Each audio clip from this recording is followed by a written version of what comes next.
আমার ভালো একটা কাজ লাগবে। এই কথাটা কিন্তু আমরা তিনটি ভাষায় প্রবাসে বলতে পারি।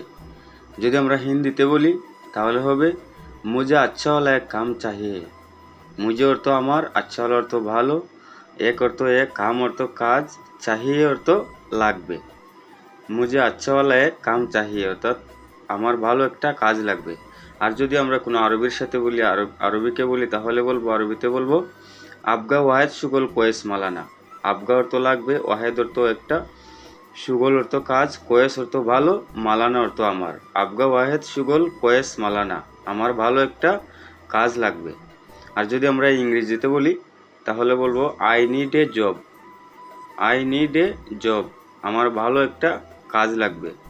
তো আমরা প্রবাসে অনেকেই আছি হিন্দিতে, যারা ইন্ডিয়ান কোনো কোম্পানিতে কাজ করেন হিন্দিতে কথা বলতে হয়, যারা আরবিদের গড়ে অথবা আরবিদের যে কোনো স্থানে কাজ করেন আরবিতে বলতে হয়।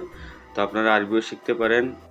আবার কখনো কখনো আফ্রিকান, শ্রীলঙ্কা ওদের সাথেও কথা বলতে হয়। তো আপনারা ইংরেজিতে এইভাবে বলবেন। আশা করি সবার কাছে যদি ভালো লাগে তাহলে একটা লাইক করে যাবেন, কমেন্ট করে যাবেন।